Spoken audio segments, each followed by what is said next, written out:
Hey guys, tonight we begin with something a little darker. A time of silence, pain, and survival. We're diving into what life was really like as a woman in the Middle Ages.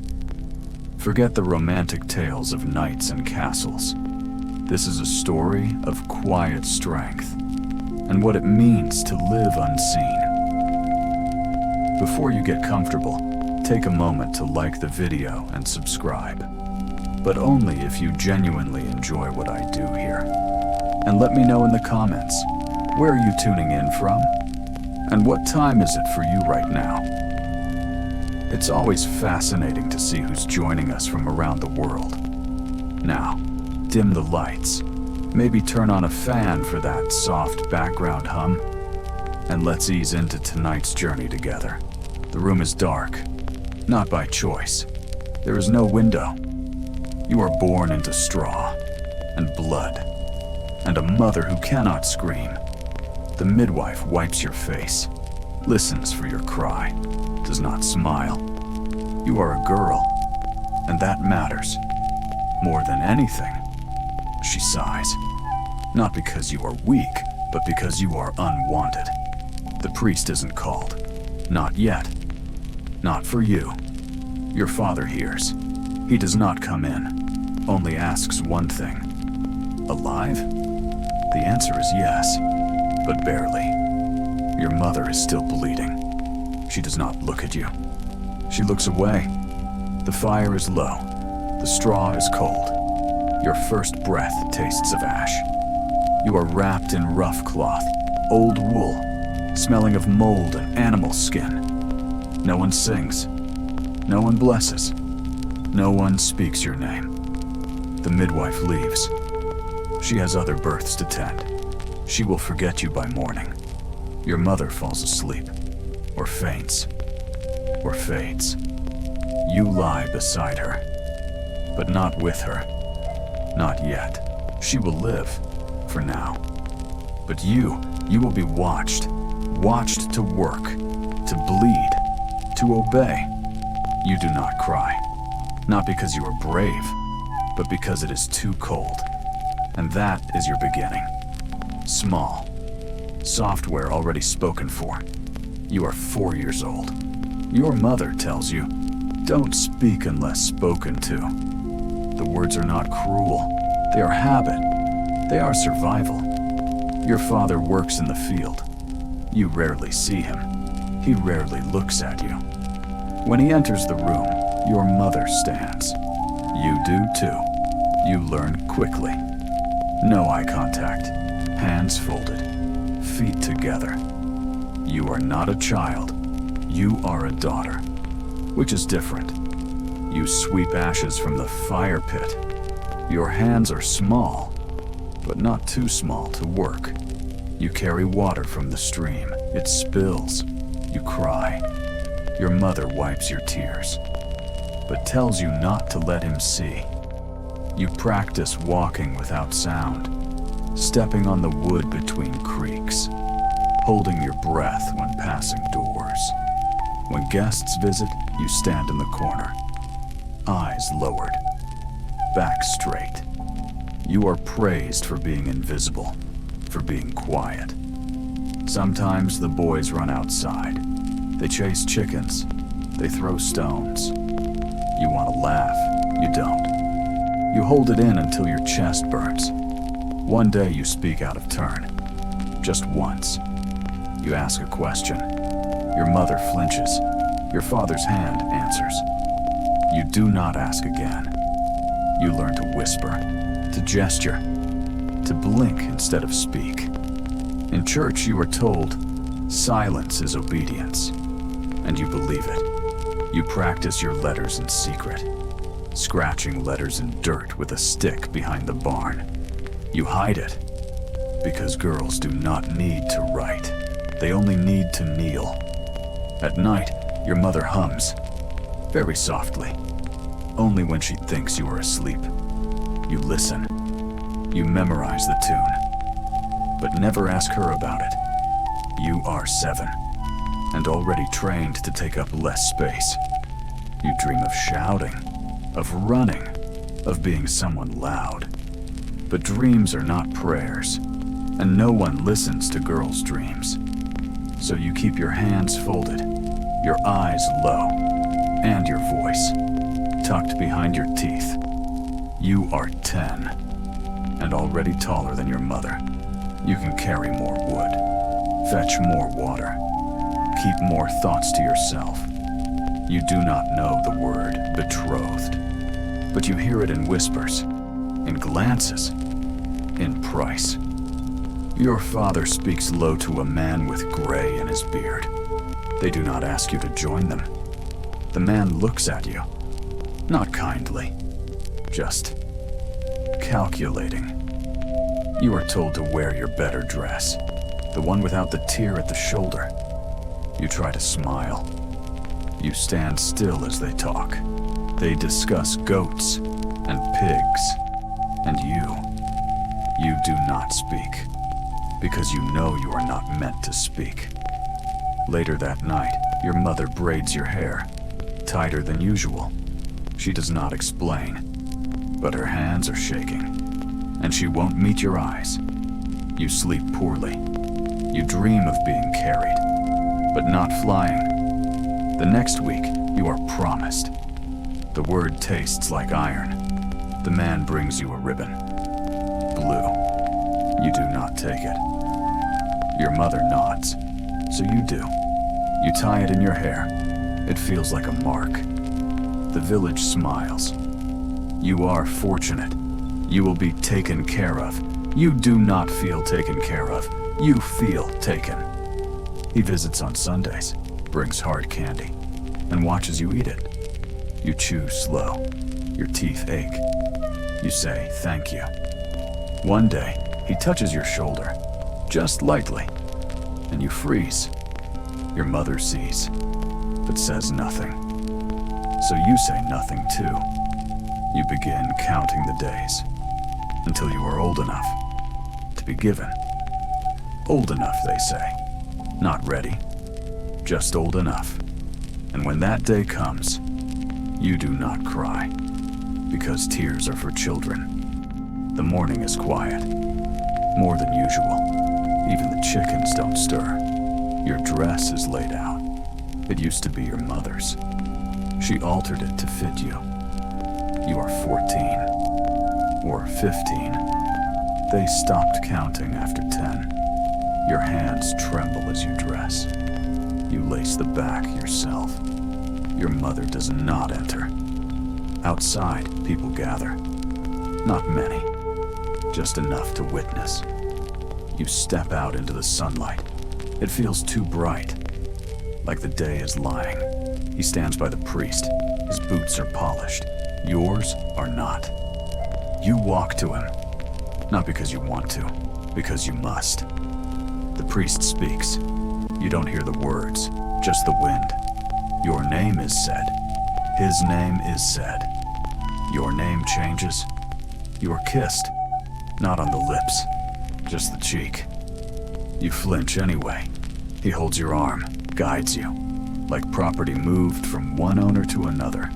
Your mother stays behind. She does not wave. She just watches. You ride beside him on the cart. The road shakes your bones. He does not speak. His house smells of sweat, and onions, and smoke. He shows you the bed. It creaks when he sits. You do not sit. He tells you where the water is, where the hens are, where to keep quiet. You nod, because that is what you've learned. Nodding keeps the peace. At night, you lie stiff, on the edge of the bed, back turned. He doesn't speak, but his weight moves the mattress. It groans beneath both of you. You close your eyes, not to sleep, but to disappear. And that is how it begins. Not with joy, not with choice, just with endurance.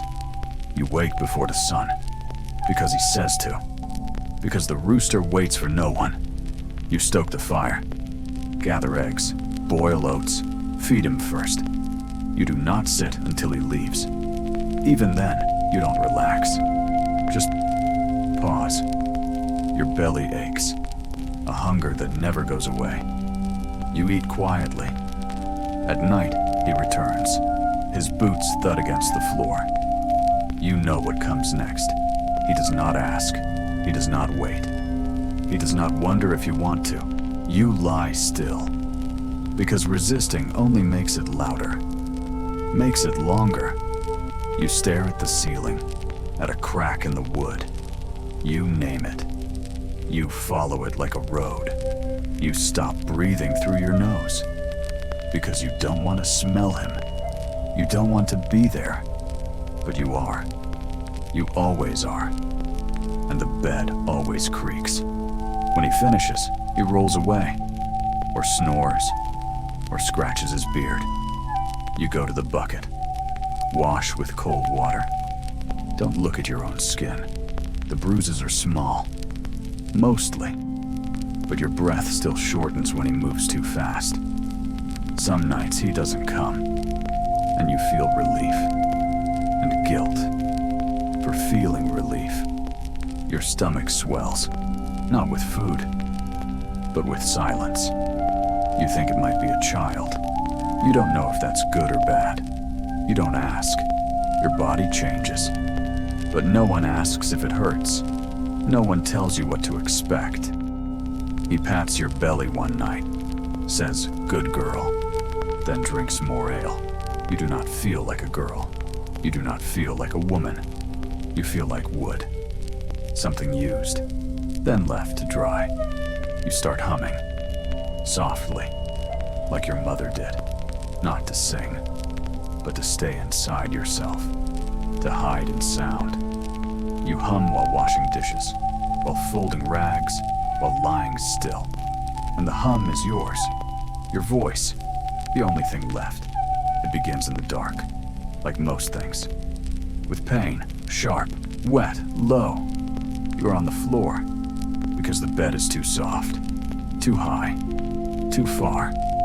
No one is home. He's gone. The neighbor women are gone. You call out once. No answer. The walls just listen. You bite the cloth, because screaming is not allowed. Not even now. The blood comes first. Then the silence. Then more pain. You curl over yourself, a human circle, protecting what's breaking. Time vanishes. Only waves remain, of breath, of pressure, of trying not to die. You feel it move, not gently, but like something leaving. You push, because there is no other choice, because your body already decided. Your hand finds a head, wet, software reel, and then you are not alone anymore. The baby is here, on the cold floor, wrapped in your shawl. You don't cry, not yet. You check the breathing, a slow gasp, a weak cry. It is enough. You hold it close, still shaking, still bleeding. The sun hasn't risen yet, but the day has started. You try to sit, your legs won't. So you lean against the wall. You rock gently. You whisper something. You're not sure what. Maybe it's a name. Maybe it's a promise. Maybe it's just breath. You are now a mother. No one told you how. No one had to. The baby sleeps, wrapped in silence, wrapped in you. And you don't feel strong. But you are, because no one came, and you are still here. The baby wakes before you, not with a cry, but with breath warm against your neck. You don't open your eyes. Not yet. You just listen. Small sounds. Shallow hunger. Tiny hands searching for skin. You feed her. Without thinking. Like breathing. Like pain. You name her in your head. Not aloud. Not yet. Not where the wind can hear it. You clean her with boiled water and linen rags. You wash them in secret. Behind the house. You hum to keep her calm. The same tune your mother used. It still works. You count her ribs every morning. to make sure they haven't grown sharper. You chew bread before giving it to her, to soften it, so she won't choke. When he comes home drunk, you press her against your chest, so she won't be seen. He calls her it. Only sometimes. Mostly, he ignores her. That is a gift. You do not correct him. You teach her silence first, then stillness, then not to run. She learns quickly, because she sees, because she hears you breathe differently when he enters. She asks no questions, but her eyes are wide, too wide. You barter eggs for cloth, patch her shoes, boil dandelions for tea. Sometimes she laughs in her sleep. You cry then, but not where she can see. You fear the winter, the wet, the fever. You keep her warm with your body, your shawl, your breath. And still you don't name her aloud, because you are afraid the world will hear and take her. But she is yours, every heartbeat, every tiny grasp. And even though you don't know how, you keep her alive, one day at a time. He slams the door, the wall shakes, the child flinches, you don't. You've learned to freeze, not from fear, from calculation. He smells of ale, again, the heavy kind, the kind that turns breath into blame. He speaks in pieces, not sentences, only accusation. You burnt it. You're late, she cried. All true, all wrong. He kicks the bucket by the fire. Coal spills. Your eyes follow the black trail, not his eyes. You nod. He hates that. But he hates everything. The child hides under the bench, like you used to, like you still do inside. His hand comes fast. It always does. Never a warning, only a rival. The slap is not loud, but it shakes your teeth. Not because of pain, because of repetition. You bleed from the lip, not for the first time. He walks away, like it's done, like he was right. Later, the child asks, "Did you do something wrong?" You say, "No." Then whisper, "Maybe." She looks confused. She still believes truth lives in words. You wipe your mouth, look at your reflection in the kettle. You look like someone else, someone quieter. At night, he sleeps soundly. You do not. Your ear stays open, always. You think of leaving. But where? The woods hold wolves. The village holds worse. You think of fighting. But fists break, and no one would call it justice. So you stay, because it's what you've been taught. Because it's what she is watching. And in the morning, you serve his oats. Like nothing happened. But it did. It always does. And he never says sorry. Sunday comes. You wash behind your ears. Scrub the bruises softer. Your dress is clean, but tight across the chest. You pin it closed. You walk with the child, past fields, past silence, to stone and sermon. The church is cold, even in summer, the kind of cold that seeps into bone. The priest speaks of obedience, of suffering, of sacrifice. You recognize the words, not from scripture, from your house. He says women were made to serve. That pain is a lesson, a calling. You look at the floor. So does every other woman. He says your body is not yours, that it belongs to your husband and to God. Your hands grip the pew, tight, until the wood creaks. He says suffering purifies, that your silence honors heaven. You feel the child lean against you. She's sleepy, or just tired of listening. You wonder what she hears, what she remembers. You try not to hate the priest, but your jaw clenches. After the sermon, he blesses you. Your husband stands beside you, hand heavy on your shoulder. The priest says, "Good woman." "Quiet woman." You nod. Your daughter watches. Her mouth is closed. Her eyes are not. On the walk home, your husband talks about supper. You think about silence.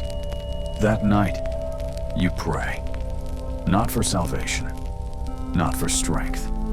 You pray for a day when no one speaks for you, when God listens instead of commands. But even your prayers are quiet, because even your soul has learned to whisper. You walk to market, basket on your hip, eyes on your feet.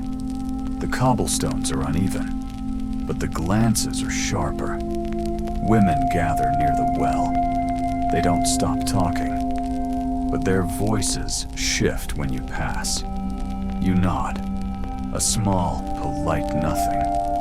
No one nods back. They know about the bruise. You wore a scarf. They saw anyway. They say nothing, which says everything. You reach for apples. They watch your hands, like they might steal. The merchant weighs the fruit, weighs you too, with his eyes.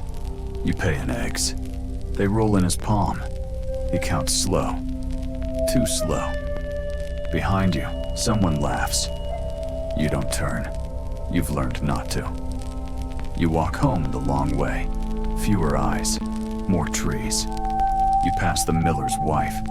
She used to smile. Now she just adjusts her bonnet. You wonder if she knows. You wonder if she guesses.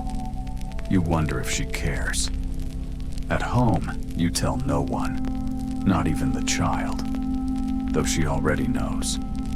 She has learned the language of glances, of doors that close too fast, of voices that lower when they see you. You no longer expect kindness, but cruelty still stings.